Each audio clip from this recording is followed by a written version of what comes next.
नमो नमः विद्यार्थियों, आप सभी को मेरा नमस्कार। जो मैं पढ़ा रही हूँ वो आपको समझ में आ रहा है कि नहीं आ रहा है, इसके बारे में आप मुझे कमेंट्स करके बताना।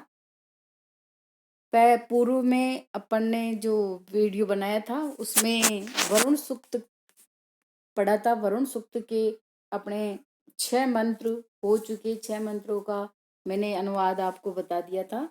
आज हम 7वां मंत्र पढ़ने जा रहे हैं वरुण सूक्त का, जो इस प्रकार है। इसका उच्चारण मैं कर रही हूँ।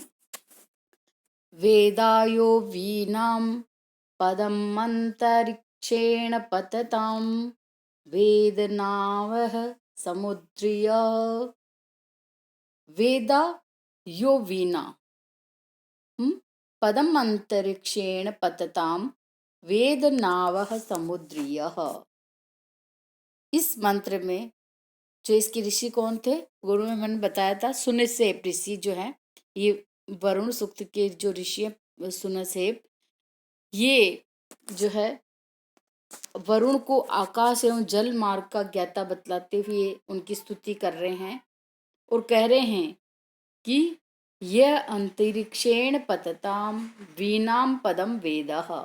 यह जो वरुण देव अंतरिक्षेण, अंतरिक्षण कहते हैं आकाश मार्ग से, पतताम उड़ के जाने वाले या उड़ने वाले, पदम स्थान या मार्ग को, वेदः जानते हैं। वीणाम यहाँ आया है पक्षियों के, अर्थात जो वरुण देव अंतरिक्षेण आकाश मार्ग से, पतताम जाने वाले या उड़ने वाले, वीणाम पक्षियों के, पदम स्थान या मार्ग को, वेदः जानता है। और क्या है? समुद्रीय, समुद्र में चलने वाली नाव, नावों या जलयानों को भी जानता है। तो दो बातें इस मंत्र में आई है कि वरुण देव किस किस को जानते। एक तो आकाश मार्ग को जानता है और एक जल मार्ग को जानता है। इन दोनों के बारे में इस मंत्र में बताया जा रहा है। दो बातें बताई जा रही है कि यह शब्द आया वरुण देव के लिए। वरुण देव अंतरिक्षेण अर्थात अंतरिक्ष में, पतताम उड़कर जाने वाले या उड़ने वाले, विनाम पक्षियों के, पदम स्थान को वेदः जानता है। और क्या जानता? समुद्रीय, समुद्रीय अर्थात समुद्र में चलने वाली नाव, नावों या जलयानों को वेदः जानता है। वरुण देव आकाश में उड़कर जाने वाले पक्षियों के मार्ग को जानता है या समुद्र में चलने वाली नावों के मार्ग को भी जानता है। अर्थात वरुण कहने का मतलब है कि वरुण देव आकाश मार्ग और जल मार्ग का ज्ञाता है। ये छोटी सी बात इस मंत्र के माध्यम से बताई गई है। वापस देखिए, वेदा यो वीणाम पदम अंतरिक्षेण पतताम वेदनाव समुद्रिय। ये जो वरुण देव अंतरिक्षेण, अंतरिक्ष अर्थात आकाश मार्ग से, पतताम उड़कर जाने वाले, वीणाम पक्षियों के, पदम मार्ग या स्थान को, वेदः जानता है। समुद्रीय और समुद्र में चलने वाली, नावः नावों के मार्ग को भी वेदः जानता है। समुद्र में चलने वाली नावों या जलयानों को भी जानता है। व्याकरणात्मक टिप्पणी में इसमें जो है पतताम शब्द जो है ये पत धातु से क्षत्रिय प्रत्यय हुआ और षष्ठी का बहुवचन है पतताम। क्षत्रिय प्रत्यय की उड़कर, उड़ते हुए अर्थ आता है इसमें। उड़कर जाते हुए या उड़ने हुए अर्थ में क्षत्रिय प्रत्यय का प्रयोग किया जाता है। वीनाम, वी शब्द जो है षष्ठी विभक्ति बहुवचन में पुल्लिंग है और इसे वी ना आम ऐसे पढ़ा जाता है। वेदः, वेद शब्द के स्थान जो है यह वेद के स्थान पर ही प्रयुक्त होता है, जिसका अर्थ है जानना या जानता है। वैदिक प्रयोग है ये। वेदा में शब्द छंद की दृष्टि से उपयोगी बनाने के लिए ह्रस्व स्वर के स्थान पर दीर्घ कर दिया यहाँ पे, इसलिए संहिता में दीर्घ होना कहा जाता है। समुद्रीय, इस शब्द को लेकर विद्वानों, भारतीय विद्वानों और पाश्चात्य विद्वानों में मतभेद चल रहा है।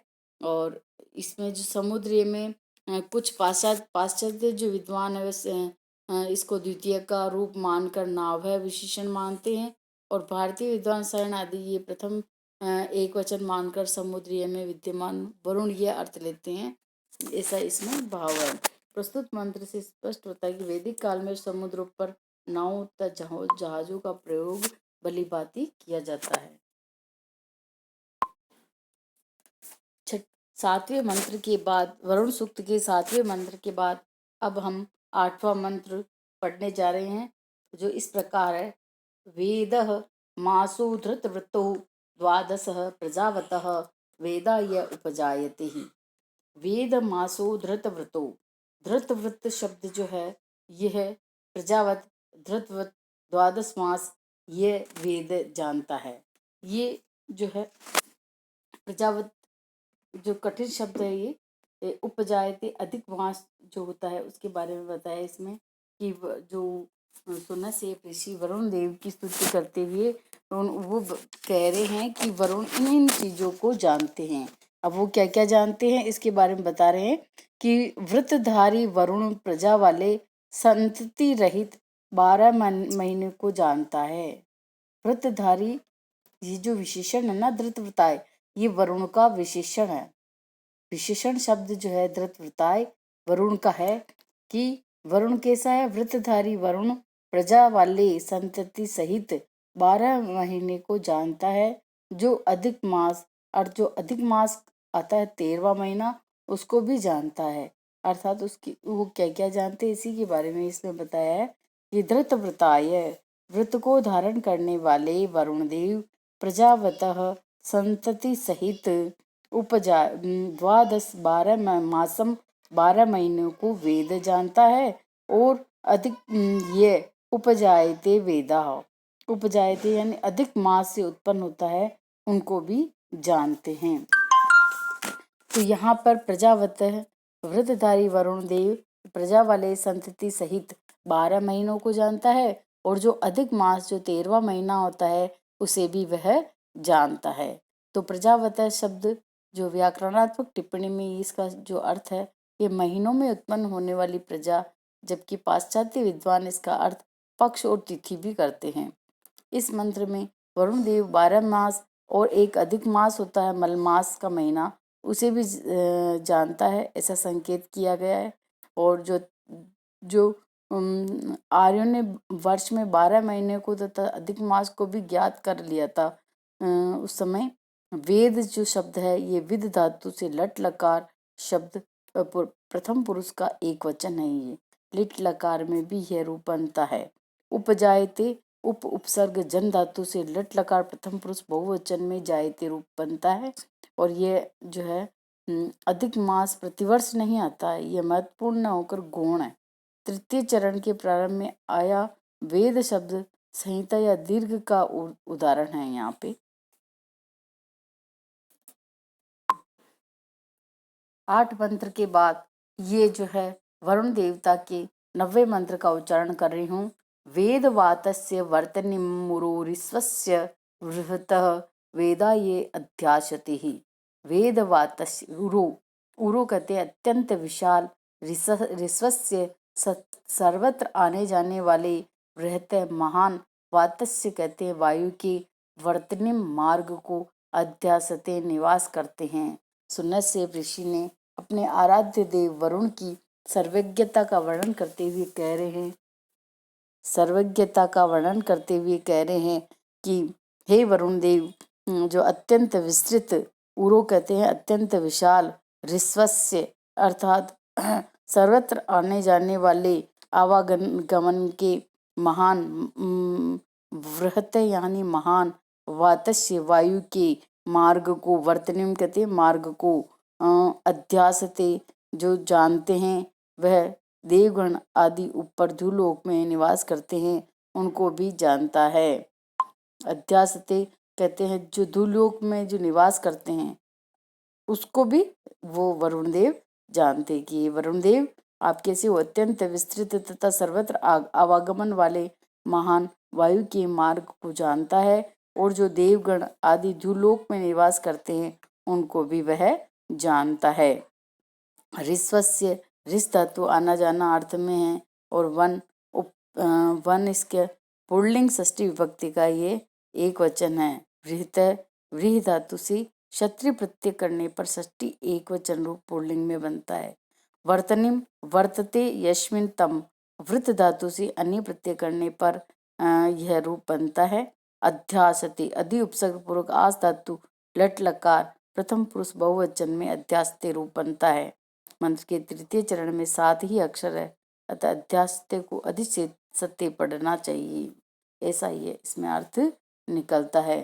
तो जो वेद वातस्य वर्तने मुरो ऋस्वस्य वृहत वेद, ये अध्यासते इस मंत्र में 2 बातें बताई कि उरो यानी अत्यंत विशाल, ऋस्वस्य सर्वत्र आने जाने वाले, वृत महान, वातस्य वायु के मार्ग को, वर्तनीम कहते मार्ग को, अध्यासते और ऊपर द्युलोक में निवास करने वाले जो देव आदि गण हैं उनको भी वह जानता है। वेद अर्थ यहाँ पे जानना अर्थ में आया है कि किस किस को जानता है, इनको भी जानता है, इनको भी जानता है, ऐसा यह अर्थ हुआ है। निषाद, अब 10वां मंत्र पढ़ने जा रहे हैं हम। निषाद धृतव्रतो वरुण है, पस्त्यास्वः साम्राज्याय सुक्रतुः। इसमें जो है सुनसेव ऋषि ने वरुण के दिव्य प्रजाओं के मध्य स्थित बताया है और श्रेष्ठ प्रशासक के रूप में उसका वर्णन किया गया है। इसी बात को इस मंत्र में समझाया जा रहा है कि निषाद धृतव्रतो वरुण पस्त्या स्वः साम्राज्याय सुक्रतुः। धृतव्रतः सुक्रतु वरुण है, ये वरुण के विशेषण है। धृतव्रत अर्थात व्रत को धारण करने वाला, सुक्रतु उत्तम या अच्छे कर्म करने वाला या उत्तम बुद्धि वाला वरुण है। वरुण देव जो क्या है, साम्राज्याय उत्तम शासन, अब उत्तम शासन के लिए जो है, उत्तम शासन करने के लिए जो है पस्त्यासु निषाद प्रजाओं में आकर बैठ गया। पस्त्यासु यहाँ आया प्रजाओं में आकर, निषाद यानी पास में आकर बैठ गया, स्थिर हो गया। निषाद अर्थात स्थिर रूप में बैठ गया। नियम एवं व्यवस्था के प्रति सचेष्ट उत्तम कर्म करने वाला जो वरुण देव है, उत्तम शासन करने के लिए प्रजाओं में आकर बैठ गया। कि धृतव्रता है, व्रत को धारण करने वाला अर्थ भी आता है और नियम या व्यवस्थाओं को धारण करने वाला। सुक्रतु उत्तम कर्म करने वाला, वरुण है वरुण देव, साम्राज्याय उत्तम शासन करने के लिए या उत्तम कर्म करने वाला वरुण देव उत्तम शासन करने के लिए पस्त्याशु अर्थात प्रजाओं में आकर, अनिषाद आकर बैठ गया अर्थात स्थित हो गया, स्थिर हो गया। धृतव्रत धृतम व्रतम येन सह बहुब्री समास है इसमें। सुक्रतु शोभन क्रतु यश्च सह अर्थात बहुब्री, इसमें भी क्रतु शब्द में शब्द वेद में जहाँ कर्म तथा प्रजा का वाचक है लौकिक संस्कृत में यह यज्ञ का वाचक कहा गया है। साम्राज्याय अर्थात साम्राज्य भाव, राजशय प्रत्यय है इसमें और सम उपसर्ग पूर्वक राज धातु से क्युप प्रत्यय करने पर बना। और पस्त्यासु यहाँ पे इसका अर्थ घर का अर्थ पर्याय है, ये घर में रहने वाली प्रजा या पस्त्या शब्द का अर्थ किया गया है। पाश्चात्य विद्वानों ने इसका अर्थ जलों में किया। निषाद अर्थात भूतकाल का रूप है, परंतु वेद में भूतकाल का अर्थ वर्तमान काल में भी होता है। सद धातु से ससाद रूप बनता है और यहाँ पर इसके पूर्व में नि उपसर्ग विद्यमान ई के कारण ससाद के आदि से स के स्थान पर मूर्धन्य सकार हो गया। गायत्री छंद के इसमें गायत्री छंद है। गायत्री छंद के प्रत्येक चरण में जो है 7 अक्षर होते हैं। इसमें गायत्री छंद जो है, इसमें इस मंत्र में गायत्री छंद का प्रयोग किया गया है। धन्यवाद आप सबको बहुत बहुत।